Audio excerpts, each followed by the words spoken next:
I know I am not the only one who's a little bit obsessed with the Lori Vallow Chad Daybell case. As more and more of it comes to light, it just gets weirder and weirder. An apocalyptic cult, zombies, murder. It's everything Hollywood dreams of. The more I learn about the Lori Vallow Chad Daybell case, the more it reminds me of another very similar case that took place way back in the 1980s. The San Francisco witch killers. Let's get into it.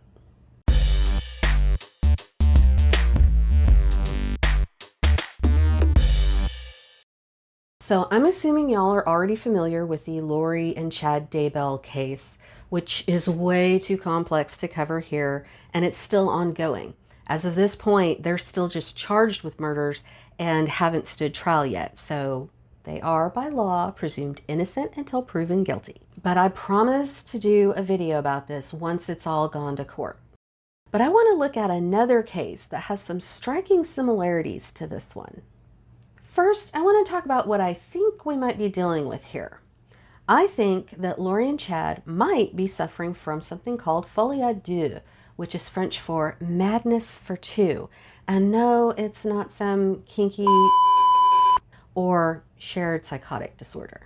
This condition is really rare, and it only takes place between two people who are extremely emotionally close. There has to be a dominant partner who's the source of the delusions, and then a submissive or dependent partner who takes on those delusions. These two people have to be in near constant contact with each other or living together in order for it to really take hold. Now, this can also take place in groups, usually with cults, and in that case it's called folie à beaucoup or folie à plusieurs, which that's a whole different level of crazy that we'll talk about another day. But for now, I want to look at the San Francisco witch killers. In the 1960s, Susan Barnes was a seemingly normal suburban housewife living in Scottsdale, Arizona. Her husband made pretty good money, so that enabled her to lead this sort of stereotypical pampered housewife life. But she wanted something more. And it was the 1960s, so a lot of people wanted something more. So she started hanging out with her two sons' high school classmates. And not just hanging out. She was doing a lot of drugs with them. And I don't mean just smoking a little weed. She was doing LSD, peyote, and mescaline with these teenagers. She was also sleeping with them a lot.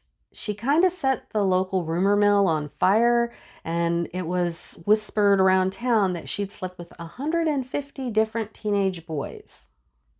But then it even got a little weirder. When she turned 35, she started having these visions and hallucinations even when she wasn't on drugs. Now, this didn't seem unusual at all to her because ever since she was a child, she had believed that she was a psychic. But this was not really setting well with her husband. I mean, the rampant infidelity, the constant drug use, and now her mental state is really starting to go. No. So about the mid-70s, the couple split. Afterwards, Susan sort of reinvented herself as a hippie and started spelling her name with a Z, S-U-Z-A-N. So Susan believed that her visions were telling her that she needed to find a new partner, a soulmate, a loyal disciple. And that's where James Carson comes into the picture. Like Susan, James was also another middle-class dropout, nonconformist spiritual seeker.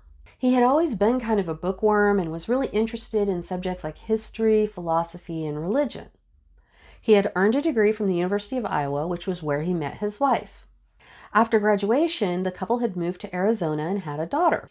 There, his wife worked and supported him, and he was the stay-at-home dad, and also a pot dealer. That situation seemed to work out well for a few years. His daughter has had interviews with the media, and she said that he was a really attentive and loving father. But he was doing more than just dealing a little weed. He was doing a lot of other drugs, and it started to kind of affect his mind.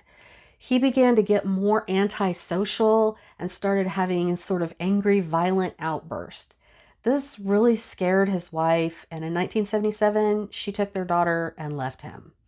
It wasn't long after that where he met Susan at a party. They both described it as instant attraction. But what's kind of weird is that the first thing that Susan said to him was, "Your name is Michael." James was like, "No, my name is James." Susan said, "No, no, no, no.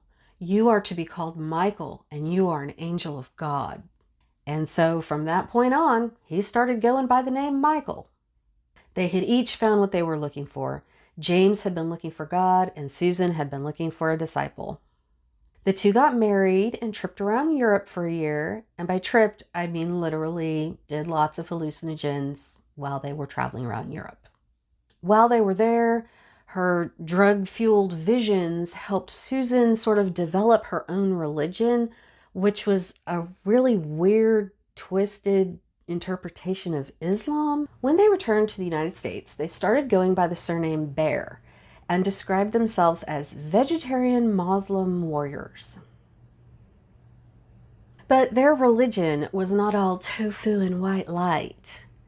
For one thing, they believed that insulting a woman was pretty much the same as assaulting her and deserving of the death penalty. That's important. For another, they believed that they were surrounded by witches who could use their mental powers to control people. They also believed that their God had told them that they had to kill all these witches, along with homosexuals and anybody getting an abortion. So up until now, their little cult had only had 2 members, Susan and Michael. They wanted to recruit more. And what better place than the Haight-Ashbury district of San Francisco? Now, this was 1980, but Haight-Ashbury was still the epicenter of the counterculture and the drug scene. It was there that they met Karen Barnes, an aspiring actor originally from Georgia. They met at a party, and while most people were really turned off by the Bears because they acted so weird and sort of hostile towards people, Karen was a really open-minded type person and considered herself a spiritual seeker. She found the couple fascinating and in fact invited them to come live with her in her apartment. So they did, and the 3 continued to party, drinking, tripping, getting high. I think you're seeing a pattern here, right? But before long, Susan started to believe that Karen was really a witch and was somehow stealing her yogic powers. She also had a vision in a rainstorm that God commanded her to kill Karen. Now, she might have also just been a little threatened by a pretty younger woman, but whatever. Either way, one night while Karen was sleeping on the kitchen floor, Karen was sleeping on the kitchen floor of her own apartment. The 2 snuck up on her and beat her to death with an iron skillet. Susan stabbed the girl more than a dozen times. Afterwards, they wrapped her body up in a blanket and hid it in the basement. When the cops finally came to Karen's apartment, it looked like a scene out of Helter Skelter. There were all these weird religious symbols that were spray painted and written in blood on the walls, and one word, the name Susan, spelled with a Z. Through their investigation, the police discovered that a weird couple named Susan and Michael Bear had been living with Karen, and this made them pretty likely suspects in her murder. But by now, the Bears were long gone. They had fled north. For a while, they stayed in this abandoned cabin in the Oregon woods, but they got chased out by a park ranger. Next, they found a good Samaritan who just agreed to let the couple live in his treehouse. But as usual, their weird, off-putting behavior got on his nerves and he kicked them out. But Susan wasn't having that. In her mind, this was an insult, and you know what insults mean. So she commanded Michael to take revenge. So Michael robbed the dude. One of the things that he took, by the way, was a handgun. And then they set his house on fire. They headed back to California, where they got jobs guarding a pot farm in Humboldt County, as you do. As usual, they didn't really get along with any of the other workers on the farm. They were constantly ranting and raving about revolution and nuclear war and Armageddon and shit like that. But the other workers just kind of let them rant and didn't really say anything. But that changed when a friend of the owner, a man named Clark Stevens, came up to help on the farm. Clark was pretty strong-willed, not the type to just let people say shit. And the couple and Clark started butting heads almost instantly. At one point, they got into an argument, and Clark said something that, for whatever reason, offended Susan. So that was it. Susan commanded her disciple, Michael, to kill Clark, which he did. He shot him twice in the head with that stolen handgun. The couple then poured kerosene over his body and set him on fire. But as true crime fans know, you can't really burn a body like that. So when that didn't work, they just covered his body in chicken litter fertilizer and took off. Clark was reported missing 2 weeks later. The police did find his body underneath all that chicken litter, and when they searched the area, they found a lot of the stuff that the bears had left behind when they took off. Included in that stuff was this manifesto they had written, and it included the names of people like celebrities and famous people that they wanted to assassinate. Included on that list were Johnny Carson and Ronald Reagan. So there was a big manhunt for the bears. But bear in mind, this is the early 1980s. It's really easy for people like them to stay off the grid and off the radar. They did get a break in November of 1982 when an acquaintance of Michael's saw him hitchhiking in LA. He notified the cops, and the cops arrested him. But for whatever reason, they pretty much immediately released him, and no one ever questioned him. So for the next few months, they were able to continue staying under the radar until January of 1983. They were hitchhiking in Northern California when a man named John Helyar pulled over and picked them up in his truck. Susan told Michael that as soon as she saw John, she knew he was a witch and that they were going to have to kill him. But they also needed the ride. So 300 miles later, when they were just north of Santa Rosa, the couple and John got into an argument. Apparently, John's leg had touched Susan's leg. Bear in mind, there are 3 people in the cab of a pickup truck. But that was it. That was the death sentence. They started struggling. John was able to pull the truck over and get out, but the couple followed him out of the truck and continued the assault. Susan was stabbing him repeatedly. Michael tried to shoot him with the gun, but John, tried to wrestle it away from him. But unfortunately, Michael was able to get control of the gun, and he shot John twice, killing him. Bear in mind, this is all happening on the side of Highway 101. Traffic, people everywhere. The couple jumped into John's truck and took off, but a lot of people saw them, and somebody did go to a payphone and call the cops. So when the police were able to track down the truck, the couple led them on a 45-minute high-speed chase through Sonoma and Napa counties until they finally crashed their truck in a vineyard. At that point, they surrendered peacefully. When they were in custody, Susan and Michael called a press conference. And it was this long, almost 6-hour thing where they sort of just rambled on about their beliefs and the apocalypse and their reasoning for why they had killed the 3 people that they had. They didn't show any remorse. In fact, they acted like everyone should treat them like heroes for murdering these witches. It was at that point that the press called them the San Francisco Witch Killers. But right before trial, they would recant those confessions and plead not guilty. It didn't work. In June of 1984, they were convicted of Karen Barnes' murder and sentenced to 25 years to life. A little bit later, they were convicted of the other 2 murders, and they got 50 years to life for Clark Stevens' murder and 75 years to life for John Helyar's murder.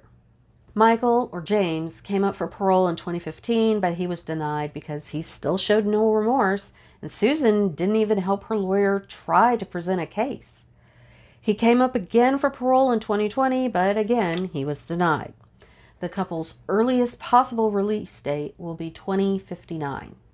So there are some differences in these cases. For one, Lori and Chad didn't do any drugs, at least not that anyone could see. For another, Chad had been sort of developing and espousing his religion for several years before he ever met Lori. And he had, by that point, sort of recruited a small pool of followers. They weren't exactly a cult, but it was definitely heading in that direction. But at their core, the 2 cases are really, really similar. a shared religious delusion that includes the belief that some people are evil spiritual beings like witches or zombies, and that because of that, it's perfectly okay, maybe even mandatory, to kill them. Like Susan and Michael, Lori and Chad had an instant attraction when they first met. And like Susan had done with Michael, Chad told Lori that she was really special and chosen by God and even had special powers. And just as Michael had done, Lori believed every word that her new spiritual leader said. But I also think the argument could be made that this isn't actually a case of Foliage, but rather a scheming sociopath who convinced one of his followers to believe his horseshit and do his dirty work. Because let's think about it. The Vallow Daybell murders were much more strategic than the Bears murders. The Bears' motivation for murder was sort of reactionary. It was always just based on something that pissed Susan off in the moment. The murders that Lori and Chad are accused of committing had a purpose. The purpose of letting them both be free of their spouses and of Lori's 2 children. There was also some Social Security and insurance payouts involved, but I'm sure that's just a coincidence. Of course, we won't know for sure until all of this goes to court. Chad is set to stand trial for the conspiracy to commit the murder of his late wife Tammy, as well as Tylee and JJ, in November. Lori's court date in Idaho for conspiracy to commit her 2 children, Tylee and JJ, hasn't been set. She has to pass a mental evaluation first, so we don't know when that will be.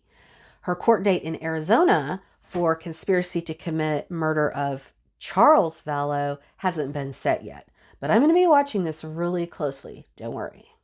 So what do you think about these cases, about the San Francisco witch killers or about Lori and Chad Daybell? Do you think that it is Foliage, or do you think that Chad is just kind of manipulating her? Let me know in the comments. And if you enjoyed this video, please give it a like and subscribe. And if you'd like to help me make more nerdy content, please consider supporting me on Patreon. The link is in the description. Till next time, Darklings!